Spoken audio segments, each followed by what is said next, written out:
guys, it's Spurs21 here back with another video for you. And today I'm going to do my match review of the Spurs finally get a reasonably comfortable victory away at Sheffield United by 3-1. A win that we badly needed to, get our Premier League season back on track. And I said, yeah, in the general, fairly comfortable going, but let's get right into it. First of all, to the lineup, which was quite an interesting selection.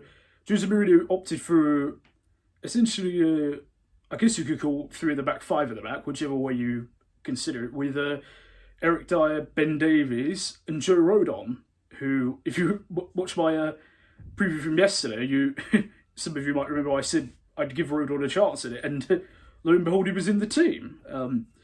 So it was those 3 as the centre halves, with Reguilon and Aurier as the wing backs, with Højbjerg and Ndombele in the centre of the park, with Stevie Bergwijn back in the team supporting Son and Kane up front. Started the game fantastically. On the front foot, pressing up high, just as I said that we needed to do. Attack early, and we get the reward. We get the early goal. 5 in the first 5 minutes from a corner.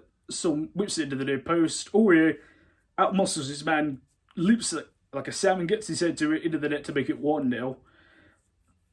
Exactly perfect philosophy. And we very nearly made it 2-0 immediately afterwards. Another delightful, quick, incisive move. Son fires a shot over the keeper. It just comes off the outside of the post.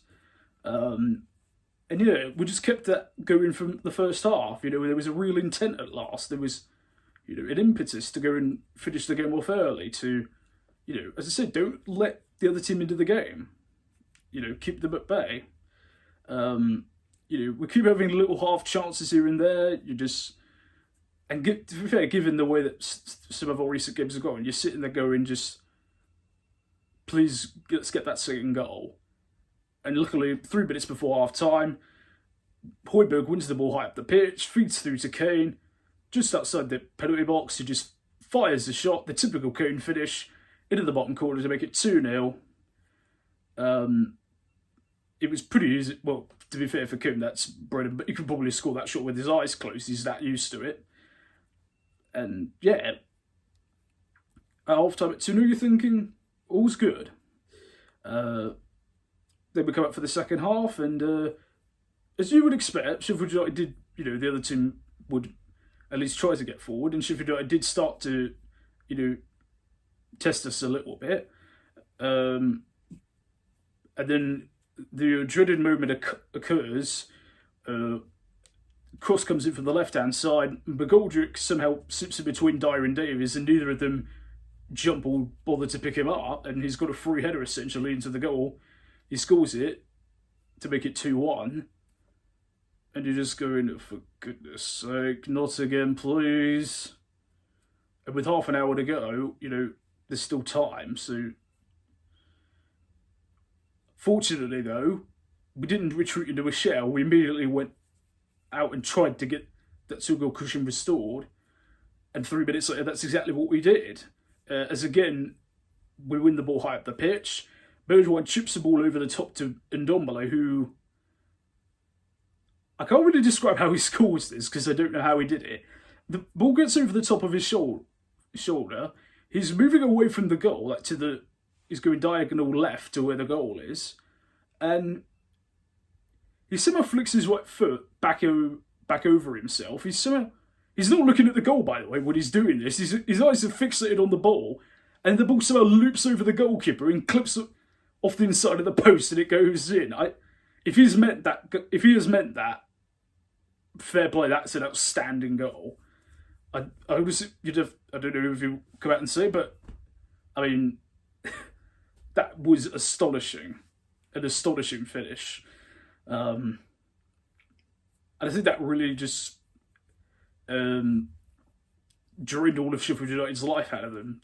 Us getting that 2-goal cushion back as quickly as we did, because they just seemed to lose all hope at that point. And really from that point on, we just had them at an arm's length and just had the game completely under control. And we kept it that way pretty much to the end of the game. So yeah, on the whole, a very good win, exactly what we needed.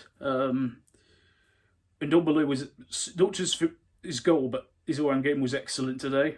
It's great to see his potential finally coming through at long last.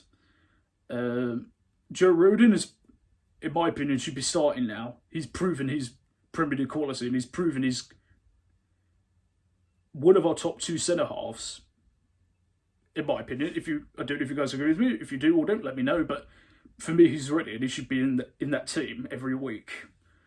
I think the system really, also helped the centre halves. That extra, that 3 at the back with the, it allows Reguilón and Aurier more creative freedom to, because they're good at getting forward and getting crosses in. So I think in that system, it suits them much better to play it that way.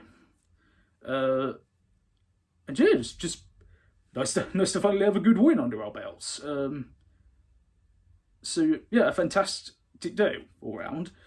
And yeah, with how close the Premier League is this season, hopefully it's the start of a good run for us. Because as I keep saying, if one team gets a run on, anything's possible. So fingers crossed it's the start of ours. So that's my thoughts on it anyway, guys. What did you make of the game? Who stood out, for you? Do you think Ndombele meant that goal? Leave all your thoughts as ever in the comment section below. Thank you as ever for your incredible support recently, guys. It really means the world, so thank you. And if you're new to the channel, be sure to hit that subscribe button. Thank you very much for watching, guys. I've been Bears21. I'll see you soon. And as always, come on you Spurs!